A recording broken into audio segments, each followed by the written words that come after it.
हम इस वीडियो में क्लास 10th के मोस्ट इम्पोर्टेंट MCQ सोल्व करेंगे जो इस साल के लिए बहुत ज़्यादा इम्पोर्टेंट है। ये हमारा पार्ट फर्स्ट है। शुरू करते हैं क्वेश्चन नंबर 1 से। ठीक है, तो क्वेश्चन नंबर 1 में देखो क्या लिखा हुआ है। निम्न में से कौन सी संख्या किसी घटना की प्रायिकता नहीं हो सकती। कौन सी संख्या किसी घटना की प्रायिकता नहीं हो सकती। तो प्रायिकता कौन कौन सी हो सकती है। देखो, प्रायिकता हमेशा बटे में भी हो सकती है, नीचे की चीज़ बड़ी होनी चाहिए, तो इसमें बड़ी है। पॉइंटों में भी प्रायिकता हो सकती है, परसेंट में भी होती है। प्रायिकता का मान कभी भी ऋणात्मक नहीं हो सकता। ठीक है, तो -1 बिल्कुल नहीं होगा प्रायिकता का मान, तो ऑप्शन नंबर डी हमारा करेक्ट आंसर हो जाएगा। ठीक है, नेक्स्ट क्वेश्चन है क्वेश्चन नंबर 2। 1 से 10 तक की धनात्मक सम संख्याओं का समांतर माध्य क्या होगा।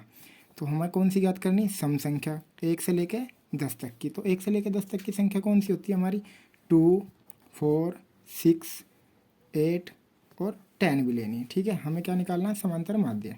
तो समांतर माध्य का हमारा फॉर्मूला क्या होता है, समांतर माध्य बराबर इन सबको ऐड करना होता है। ठीक है, तो सबको जोड़ के कितना आया हमारा 30, और जितनी संख्या ये टोटल नंबर होती है, जितनी संख्या होती है उतने से हम डिवाइड कर देते हैं। तो 5 हुआ, 5 से डिवाइड किया तो 6 आया। ठीक है, तो ऑप्शन नंबर बी हमारा करेक्ट आंसर हो जाएगा। ठीक है, क्वेश्चन नंबर 3 पे चलते हैं।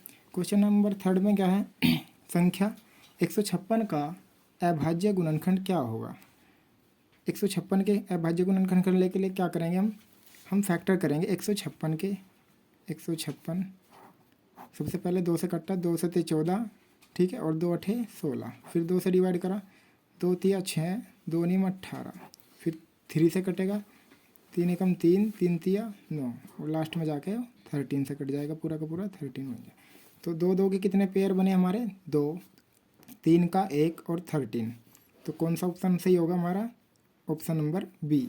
ठीक है, नेक्स्ट क्वेश्चन है हमारा क्वेश्चन नंबर 4। निम्न में से कौन सी संख्या एक अपरिमेय संख्या है। तो अपरिमेय हमारी होती है जो अंडर रूट के अंदर होती है। ठीक है, तो पहला ऑप्शन है हमारा 36, 36 का कितना निकल जाएगा हमारा 6। बी ऑप्शन है हमारा 49/25, तो 49 का हमारा 7 निकल जाएगा बाहर, और 25 का हमारा 5 निकल जाएगा, तो ये भी नहीं है। अंडर रूट 7 नहीं निकलेगा, तो हमारा सी ही ऑप्शन आंसर होगा। ठीक है, नेक्स्ट क्वेश्चन क्वेश्चन नंबर 5। समीकरण 5x² 3x प्लस के 2 बराबर 0 के मूलों का योगफल क्या होगा। ठीक है, तो मूलों का योगफल निकालने के लिए हम क्या करते हैं, मूलों का योगफल निकालने के लिए इसके लिए एक फॉर्मूला होता है -b/a। तो -b/a का b क्या है, b क्या है हमारा, b तो होता है x का मल्टीप्लाई में जो भी होता है, a क्या होता है जो x² की मल्टीप्लाई में होता है। ठीक है, तो माइनस लगाया, b की वैल्यू -3 होगी और a की वैल्यू हमारे 5 हो गई। ठीक है, तो माइनस माइनस प्लस हो जाएगा 3 और अपॉन में 5, तो 3/5 इज़ द करेक्ट आंसर। ठीक है, तो ऑप्शन नंबर ए हमारा राइट आंसर होगा। ठीक है, क्वेश्चन नंबर 6 पे चलते हैं। क्वेश्चन नंबर 6 लिखा हुआ 26 156 का लैसे 156 है, तो मैसे का मान ज्ञात कीजिए। तो क्वेश्चन नंबर 6 में क्या करेंगे हम, क्वेश्चन नंबर 6 के लिए क्या होता है, फॉर्मूला होता है मैसे गुणा लैसे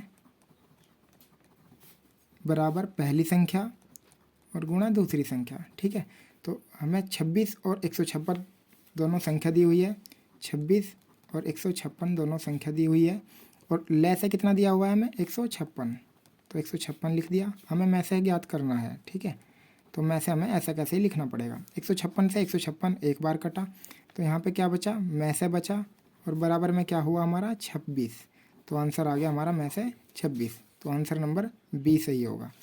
नेक्स्ट क्वेश्चन है हमारा क्वेश्चन नंबर 7। तो क्वेश्चन नंबर 7 पर करेंगे। क्वेश्चन नंबर 7 क्या कह रहा है, क्वेश्चन नंबर 7 में लिखा हुआ समीकरण 3x² माइनस के 2x प्लस के 1/3 बराबर 0 का विविधकर क्या होगा। ठीक है, तो विविधकर याद करने के लिए विविधकर का एक फॉर्मूला होता है हमारा क्वेश्चन 7वें में। विविधकर के लिए हमारा लगता है d बराबर b² - 4ac। तो d बराबर लगाएंगे, b की वैल्यू कितनी होती है -2, a स्टार्टिंग की होती है x² का मल्टीप्लाई, और बाकी बची कुची हमारी c होती है। तो सारी वैल्यू यहाँ पे पुट कर देंगे, -2 b का मान हुआ, -4 मल्टीप्लाई में a 3 है, मल्टीप्लाई में c हमारा 1/3 है। 3 से 3 कट जाएगा एक बार, 2 का स्क्वायर माइनस 2 का स्क्वायर हमारा 4 हो जाएगा, माइनस के 4, ठीक है। तो क्या आएगा हमारा 0। 0 कौन से ऑप्शन में है हमारा? डी में, ठीक है। नेक्स्ट क्वेश्चन हमारा क्वेश्चन नंबर 8, दी गई संख्याओं में अभाज्य संख्या क्या होगी, ठीक है। तो अभाज्य संख्या कौन सी होती है? जो किसी के टेबल में भी नहीं आती है और अपने 2 गुणनखंड होते हैं, ठीक है।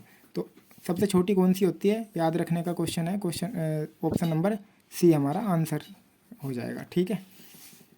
क्वेश्चन नंबर 9 पे चलते हैं। क्वेश्चन नंबर 9 में 2 संख्याओं का योगफल 24 है और उनमें से एक संख्या दूसरी की दोगुनी है, संख्याएं क्रम से क्या होगी, ठीक है। तो दोनों संख्या का जोड़ कितना दिया है उन्होंने? 24। तो सबसे पहले हम ऑप्शन में ये चेक करेंगे कि 24 किस किस का जोड़ आ रहा है। 16 और 8 24 आ गया, 12 और 6 18, ये तो नहीं होगा, ठीक है। 18 और 9 27 हो गए, ये भी नहीं होने की। 14 और 7 ये 21 हो गई। तो ऑप्शन नंबर ए हमारा राइट आंसर हो जाएगा, ठीक है। क्वेश्चन नंबर 10, निम्न में से कौन सी केंद्रीय प्रवृत्ति की माप नहीं है, ठीक है। तो नहीं है दिया हुआ। केंद्रीय प्रवृत्ति की माप हमारी समांतर माध्य भी होता है, माध्यिका भी होती है और बहुलक भी होती है। तो कौन सा नहीं होगा? हमारा मानक विचलन बिल्कुल नहीं होगा, ठीक है। नेक्स्ट क्वेश्चन है हमारा क्वेश्चन नंबर 11। क्वेश्चन नंबर 11 में हमें क्या दिया हुआ है कि समीकरण 3x प्लस के 2y बराबर 6 तथा y बराबर 0 का एक हल है, ठीक है।